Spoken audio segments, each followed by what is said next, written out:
You're listening to an Airwave Media Podcast. Feel like who art Ed? We tried to spice it. Who art it? Mr. Wood art Ed me. Yeah. Either way, it's ambiguous. It works on so many levels. I know. That's off to a great start. Welcome to Who Arted, weekly art history for all ages. I'm your host, Kyle Wood, and joining me today, I have Lucy Fiorito. I love this, a fellow Chicago native, but we had to figure out a 6-hour time change because she's doing research, studying art history in Scotland. Is that right? Yep. Mm-hmm. Yeah. So I love that we've got this giant time gap for somebody who's from like 20 minutes from my home. But thank you so much for finding the time to join me. Yeah, thank you for having me. I am really excited because, you know, you are specializing in art history, doing all sorts of research, and you brought to me an artist that I'd heard of, I'd seen, but I honestly hadn't taken much time to do a deep dive into. Today we're talking about Berthe Morisot. Did I get that about right? I've heard it pronounced multiple ways. Some people say Berthe. I'm not really sure. I say Berthe, you know. Yeah, I always want to say Berthe, but like I actually took time to do like the YouTube video pronunciation stuff, and like it always seems to be Berthe. But I can never get a French name right, and it feels disrespectful for me to try to imitate the actual pronunciation because I'm never gonna get it. But Morisot is just an amazing artist associated with the Impressionist movement, but she kind of stood out from that, aside from the fact that she was the only woman in the first Impressionist exhibition. Her style was just a little bit different. Her lens was a little bit different. Like I kind of always lumped her in with like Cassatt, you know, the other female painter who was well known from that era. You know, I think largely because it's a woman's perspective and the tone feels very different. But I guess we should probably get started at the beginning. Berthe Morisot was born January 14th, 1841. So I always, for me, understanding historical context, I always think of like Daguerre came up with his photographic method in 1839. And so I think of that as just like a timestamp to sort of understand and put like the modern art movements in context and think about how that stuff was shaped, how the world around them and technology was shaping their lens and their ideas. One thing I didn't know until I started doing research, I guess her grandfather was Fragonard, the Rococo painter, best known for the swing. So it kind of runs in her family, the artistic gene, if there is such a thing. Because not only like was her grandfather, Fragonard, she had a sister. Help me out with the pronunciation. Was it? I want to say like Edna, but it's not. It's Edma. Edma. Interestingly enough, yeah. Yeah. Edma was also a really talented painter. Both of them from an early age showed tremendous talent, and that was kind of unusual for, not to be talented was unusual for women of the day, but to have that talent nurtured and to have it encouraged and to be given access to training, the apprenticeships and learning from other artists, that was unusual for the day. You had in your notes a beautiful quote, I think, from one of her tutors, who's told the parents, "Your daughters have such inclinations that my teaching will not give them merely the talent of pleasing. They will become painters. Do you know what this means? In your environment, this will be a revolution, if not a catastrophe." There's a lot to unpack there. So that just blew me away. Yeah. Do you want to from such a young age? Yeah. So like, sorry, go ahead. No, I was going to try to toss it over to you to unpack that. like, so there's a lot that jumps out to me about that quote, but you put that in the show notes. What jumped out to you about that? Yeah, so this was one of their first tutors, actually. And Morisot and Edma actually started their art lessons because they wanted to paint a picture for their dad for his birthday. And little did their mother know what Pandora's box this would open for, especially for Berthe's profession. And I think that both of them had this kind of ambition and this way of capturing kind of the human spirit that was really unique among all sorts of art, but the art at the time.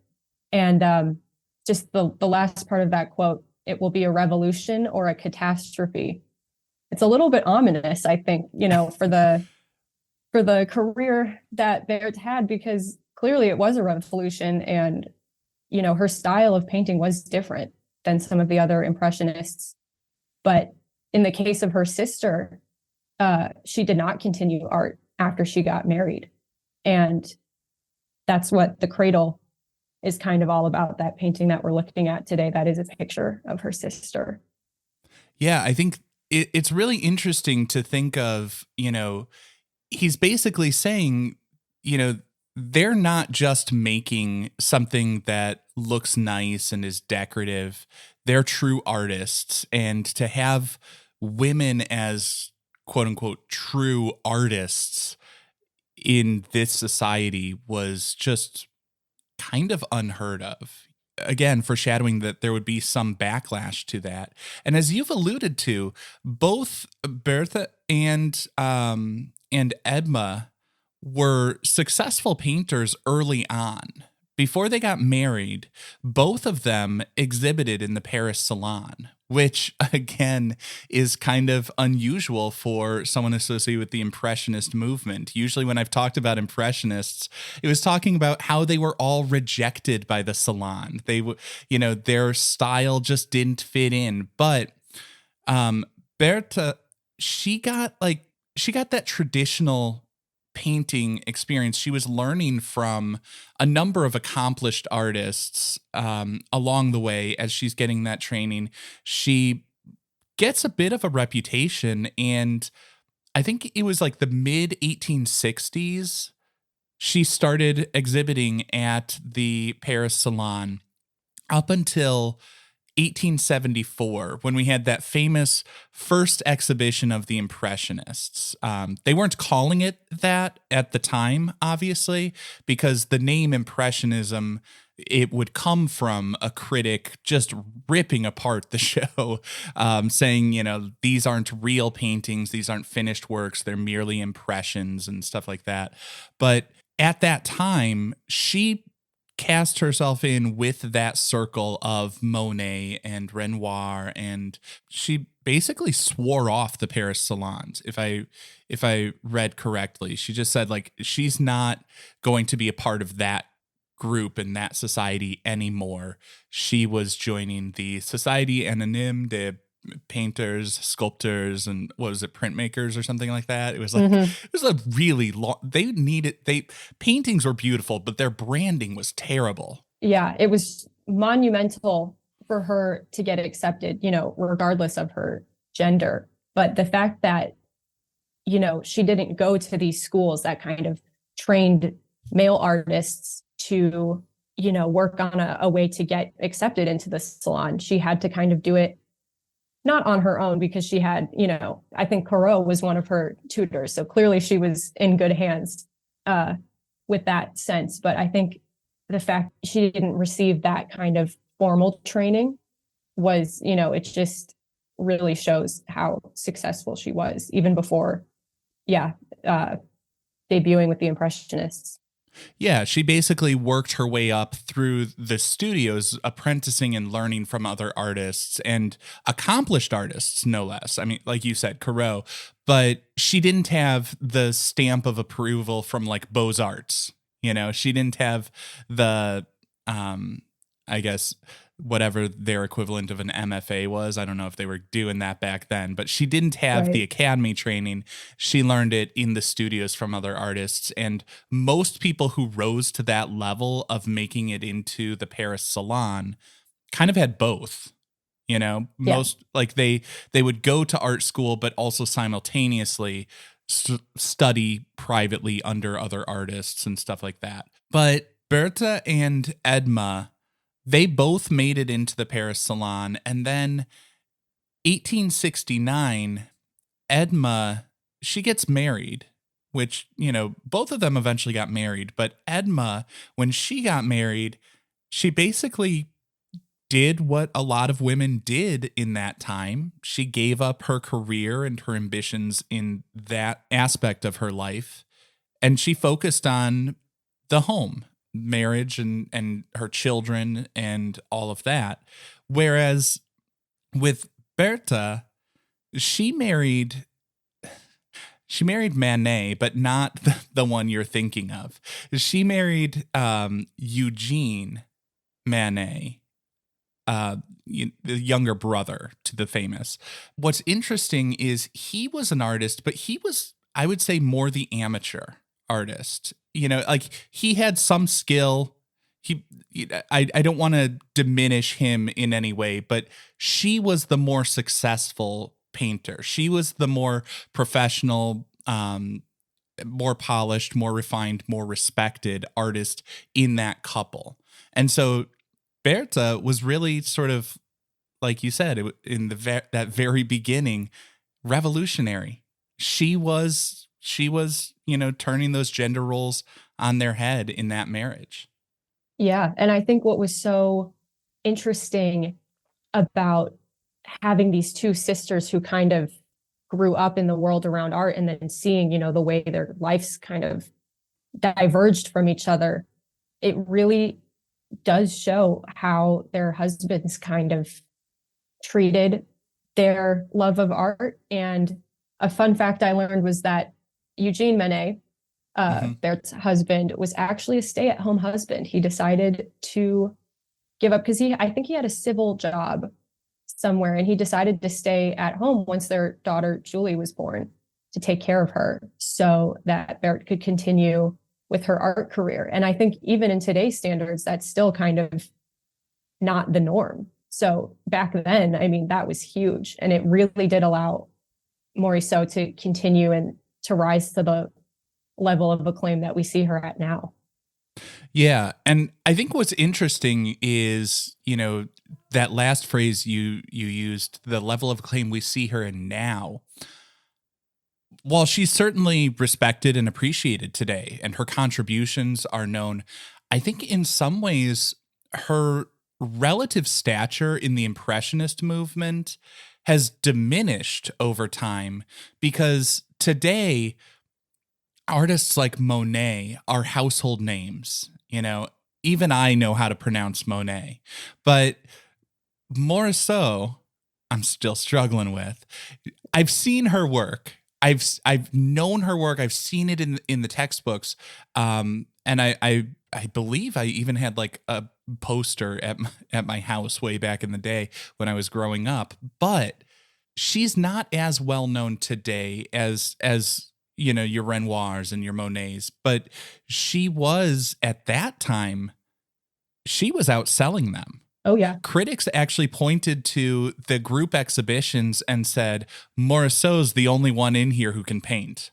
And I find that really interesting, because I feel like a lot of artists, you know, you think your Hilma af Klint were forgotten to history, but now we're looking back and realizing how revolutionary they were.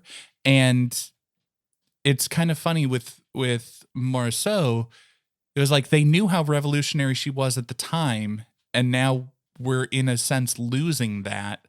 I think partially because her work feels so sort of calm, right? Like there's this gentleness and this ease to it that makes you sort of forget how unusual it was for the time, and how it upended a lot just from the fact that she was the one painting it and the subjects that she was capturing and all of that. And I guess we're kind of already starting to make the transition to the analysis. So after the break, let's get into one of her specific pieces. We've got the Cradle here. So we'll talk about that in just a moment.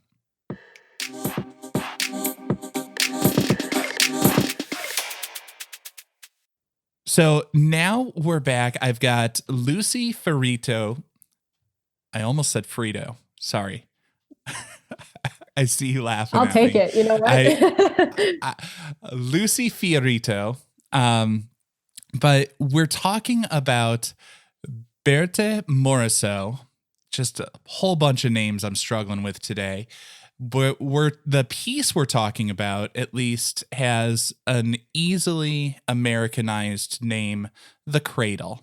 So as you look at this piece, The Cradle from 1872, what are you noticing? What's jumping out to you about this? Well, I think, weirdly enough, what first strikes me is the clothing that Edma is depicted in. She is a new mother, and doing a little bit of research on kind of the fashion back then, it's clear that she's still kind of presenting herself as an affluent young woman. And I think they're putting her in these clothes to pose next to a baby was very intentional, because I think it shows how Edma was struggling, with leaving behind her past life as an artist, as a woman, and kind of assuming this new role as a mother. And I think, when critics first saw this, they kind of dismissed it as just a heartwarming, tender scene of a mother and her child. But it's so much more than that. There's kind of a tension that is under the surface here. I mean, if you look at Edma's face, she's not overjoyed. She's looking a little bit kind of contemplative, staring down at her baby, which is, kind of divided through this use of the veil over the cradle. And it's interesting, I think, knowing the context behind that, like we were talking about before. It's easy to look at a lot of Morisot's work just aesthetically. And, you walk past it in a gallery, or you flip a page in a book and you see it, and it's beautiful to look at. But I think that's what makes these conversations so important, is that the context behind it adds a sense of kind of unease. And I think a lot of people can maybe sympathize with this painting once they know, the struggles between your life. And I think for women, like the role of motherhood and kind of trying to balance all of that. So it is an interesting one. Yeah, I think the tension in there, that's lurking just beneath the surface, that's just hinted at, I think that's what makes this such a powerful piece. Now, I am not a mother, I am a father, but I see that look on her face in this painting, and it's a look I know. It's a look I connect with, because I love and adore my children. Absolutely, 100%. But also that phase when you have a newborn baby, it is exhausting. You're not sleeping well. You're so concerned about every little thing, every moment of the day. It consumes you in many ways for the better. Like I say, love my children and am thrilled to death with every aspect of parenthood. But the fact of the matter is, it does take something, like it's exhausting. And, in this case, she basically gave up her career in service of taking care of that child. And, you may feel like that is a worthwhile trade-off, but there is a loss there, and, she captures that in a way that I think is very authentic. at first it does feel just this calm and stillness. I see there's so much white in there that just makes it feel and I think because of like that gauzy white veil, it feels very soft and serene and everything like that.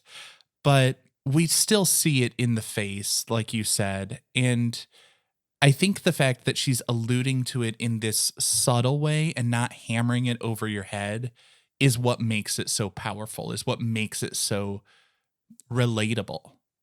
Definitely. We see the beauty, but we also see the drawbacks or the exhaustion or however you might want to phrase it. And I think earlier I said I mentally sort of lump Morisot in with Cassatt because of the fact that they're giving that perspective of domestic life.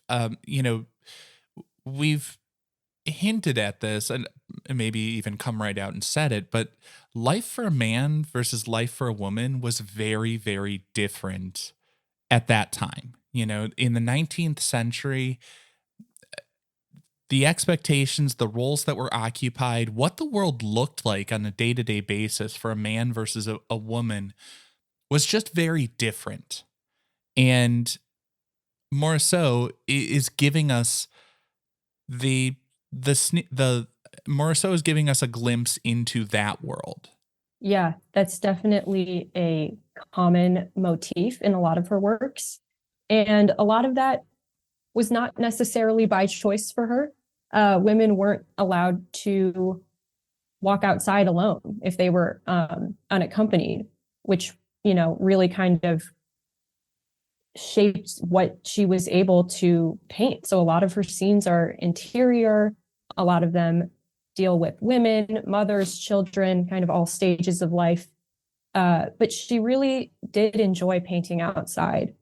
So that is something that is kind of frustrating to, hear, because how many amazing paintings are we not going to have because, she wasn't able to go outside and paint like all the other Impressionists were doing at that time.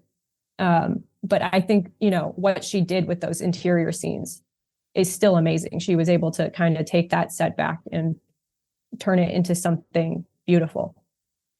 Yeah. And I think that's interesting because when I was first doing the research for this episode, I remember reading that like Monet had encouraged her to paint in plein air. Like we always think of the Impressionist getting outside the studio, painting outside, observing nature, all of that.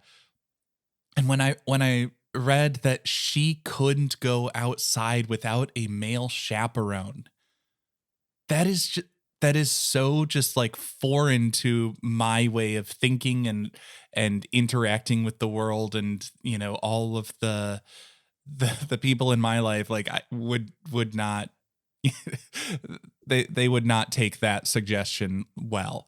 So like I it's just such a foreign concept to me. It just really hammers home like just how different it was, and the there's so much that is talked about the male gaze in works, and she's giving us the female gaze, the female lens, that distinctly female viewpoint that was so different from what her contemporaries were seeing. And it makes it all the more interesting to me to see what she's capturing and what she's picking up on and how she's portraying it.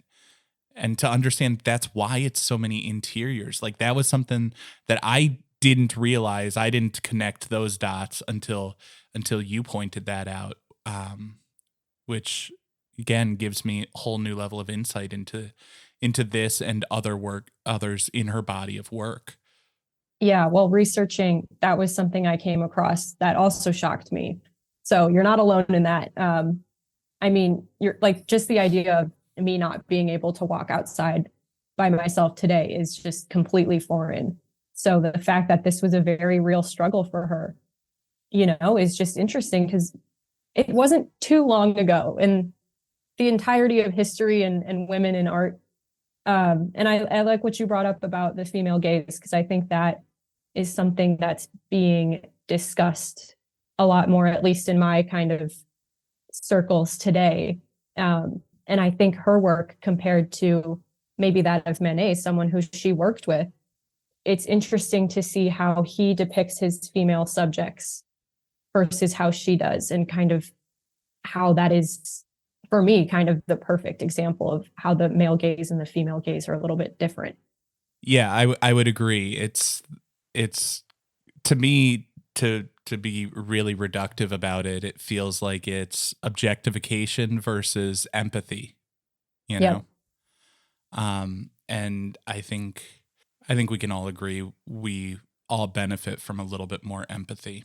So I am definitely a huge fan. I'm not as fond of the color scheme, I gotta say. There's something, as I look at this, just on a superficial gut level, I think part of the reason that in a lot of ways I haven't done as deep a dive, I'm looking at her work, and when I think of the Impressionists, the thing that I always loved about the Impressionism was that optical color theory and the way that they're putting all those bright colors together. Like I like things that are bright and loud and, you know, attention grabbing, and I love to discover all those and her work is softer, it's so much more muted, and I think it's deliberate, and understanding more about her motivations as trying to, instead of capture what something looked like, capture what something feels like.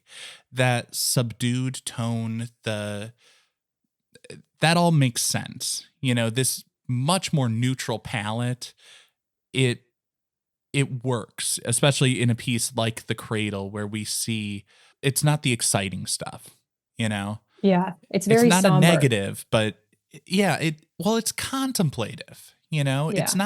It doesn't feel sad to me, but it doesn't feel celebratory. It's just it's meditative. It's thoughtful, it's introspective. I see her as, in some ways, at a crossroads and looking at and contemplating what all of this means, and the massive changes that are happening in her life in that moment. And it's serious, you know? I think the color palette makes sense in that context, but it never grabbed me until I started to understand why. Yeah. And I think, you know, maybe that's a reason why she kind of flew under the radar compared to the other Impressionists. Well, I think that's why she flies under the radar more today, but I think that's also probably why she was seen as more serious back in the day, when people were used to more traditional work that was, you know, the historical paintings and stuff that was a little bit more, I don't want to say serious, because, you know, the Impressionists were 100% serious about what they were doing, but it was a different tone. And it was a different intention. I'm wrapping it up. I want just a 3-point rating scale. And where should this hang? The Louvre? Is this something to look at? The lab? Is this something to learn from? Or the Louvre? British for the bathroom. Yeah, there's a poop joke in there somewhere. Oh, that's terrible. Well, on doing some research, I realized it was actually hung in the Louvre before it was moved to the Musée d'Orsay, where it is now. So I gotta say the Louvre, honestly.